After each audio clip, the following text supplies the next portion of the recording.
ஆகாஷவாணி.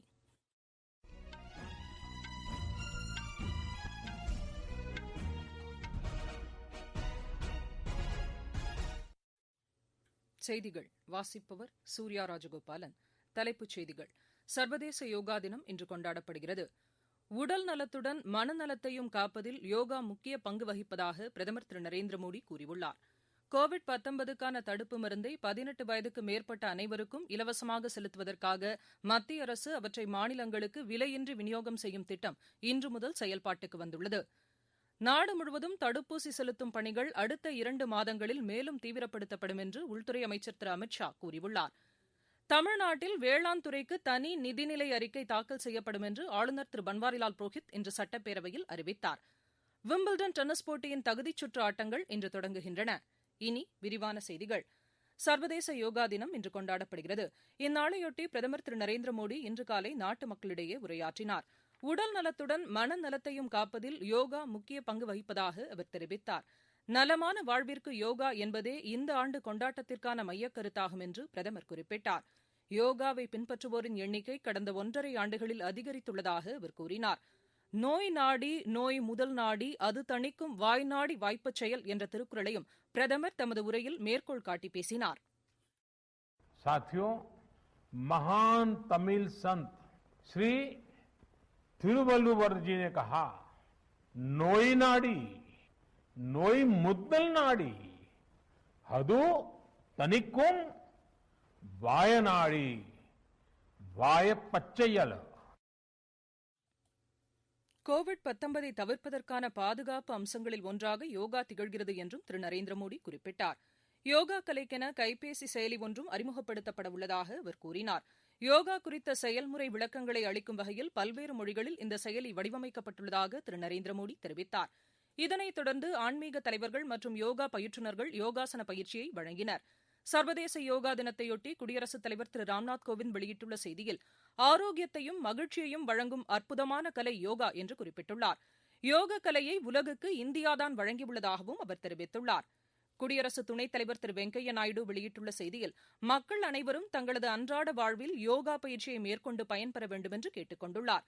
தனிமனித ஆரோக்கியமும் மனநலமும் மேம்படும்போது சமூகமும் முன்னேற்றமடையும் என்று திரு வெங்கையா நாயுடு தெரிவித்துள்ளார். தகவல் ஒலிபரப்புத்துறை அமைச்சர் திரு பிரகாஷ் ஜவடேகர் வெளியிட்டுள்ள செய்தியில் ஆரோக்கியமான வாழ்விற்கு தினமும் யோகாவை கடைபிடிக்க வேண்டியது அவசியம் என்று கூறியுள்ளார். மத்திய அமைச்சர்கள் டாக்டர் ஹர்ஷ்வர்தன், திரு பிரஹ்லாத் பட்டேல், திரு தர்மேந்திர பிரதான், திரு அனுராக் தாக்கூர் உள்ளிட்டோரும் தில்லியில் யோகா பயிற்சியை மேற்கொண்டதுடன் மக்களும் யோகா பயிற்சியை மேற்கொள்ள வேண்டும் என்று கேட்டுக் கொண்டனர். 190க்கும் மேற்பட்ட நாடுகளில் யோகா தினம் கொண்டாடப்படுகிறது. தமிழகத்திலும் இன்று யோகா தினம் கொண்டாடப்பட்டது. யோகா கலை நோய் எதிர்ப்பு சக்தியை இயற்கையாகவே அதிகரிக்கும் என்று தர்மபுரி நல்லாம்பட்டியைச் சேர்ந்த தமிழர் தற்காப்பு பள்ளி ஆசிரியர் சண்முகம் கூறுகிறார். யோகா தமிழில் ஓகம், ஓகக்கலை என்று பெயர். எலும்பிற்கும் வளையும் திறன் உண்டு என்பதை நிரூபித்த கலை யோகக்கலை.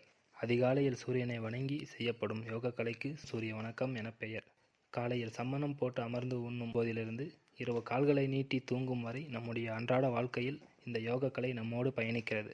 நோய் எதிர்ப்பு ஆற்றலை மனித உடலில் இயற்கையாகவே அதிகரிக்க செய்கிறது.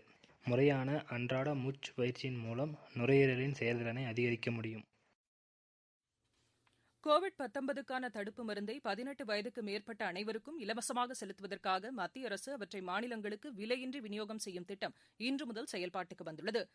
குஜராத் மாநிலம் அகமதாபாத்தில் செய்தியாளர்களிடம் பேசிய உள்துறை அமைச்சர் திரு அமித் ஷா, கோவிட்-19 பாதிப்பை எதிர்த்து போராடுவதில் இன்று புதிய அத்தியாயம் தொடங்கியிருப்பதாக கூறினார். மத்திய அரசே மாநில அரசுகளுக்கு இலவசமாக தடுப்பூசிகளை வழங்குவது மிக முக்கியமான நடவடிக்கை என்று அவர் குறிப்பிட்டார். ஜூலை, ஆகஸ்ட் மாதங்களில் நாடு முழுவதும் தடுப்பூசி செலுத்தும் பணிகள் மேலும் தீவிரப்படுத்தப்படும் என்று அவர் கூறினார். உலகிலேயே தற்போது இந்தியாவில்தான் விரைவாக தடுப்பூசி செலுத்தப்பட்டு வருவதாகவும் விரைவில் நாட்டு மக்கள் அனைவருக்கும் தடுப்பூசி செலுத்தப்படும் என்றும் திரு அமித் ஷா தெரிவித்தார். நாட்டு மக்கள் அனைவரும் தடுப்பூசி செலுத்திக் கொள்ள வேண்டும் என்று மத்திய சுகாதாரத்துறை அமைச்சர் டாக்டர் ஹர்ஷ்வர்தன் கேட்டுக் கொண்டுள்ளார். மாநில அரசுகளுக்கு இலவசமாக மத்திய அரசு தடுப்பூசி விநியோகிக்கும் திட்டம் குறித்து செய்தியாளர்களிடம் பேசிய அவர் தடுப்பூசிகளுக்கு எதிரான வதந்திகளை மக்கள் நம்ப வேண்டாம் என்று கேட்டுக் கொண்டார். வதந்திகளையும் பொய்யான தகவல்களையும் பரப்புபவர்கள் மக்களுக்கு எதிராக செயல்படுபவர்கள் என்றும் அவர் கூறினார். நாடு முழுவதும் கோவிட் தொற்று பாதிப்பு தொடர்ந்து குறைந்து வருவதாக மத்திய சுகாதாரத்துறை தெரிவித்துள்ளது. கடந்த 24 மணி நேரத்தில் புதிதாக 53,000 பேருக்கு தொற்று உறுதி செய்யப்பட்டுள்ளதாக அதன் செய்திக்குறிப்பு தெரிவிக்கிறது. நோய் தொற்றிலிருந்து நேற்று மட்டும் 78,000 பேர் குணமடைந்துள்ளதாக அதில் தெரிவிக்கப்பட்டுள்ளது. தற்போது 7,02,000 பேர் சிகிச்சை பெற்று வருவதாக மத்திய அரசு கூறியுள்ளது. கோவிட்-19க்கான தடுப்பூசி மருந்து நாடு முழுவதும் இதுவரை 28 கோடி டோஸ்கள் செலுத்தப்பட்டுள்ளதாக சுகாதார அமைச்சகம் தெரிவித்துள்ளது. நீங்கள் கேட்டுக்கொண்டிருப்பது ஆகாஷவாணியின் செய்தி அறிக்கை. கோவிட்-19க்கு எதிரான போரில் நமக்கான கவசங்கள். முகக்கவசம் அணிவோம், தனிநபர் இடைவெளியை கடைபிடிப்போம், கை மற்றும் முக சுத்தம் பராமரிப்போம், தடுப்பு மருந்தை தயங்காமல் செலுத்திக் கொள்வோம். நோய் தொற்று குறித்த தகவல்களை 104 மற்றும் 0429510500 என்ற தொலைபேசி எண்களை தொடர்பு கொண்டு அறிந்து கொள்வோம்.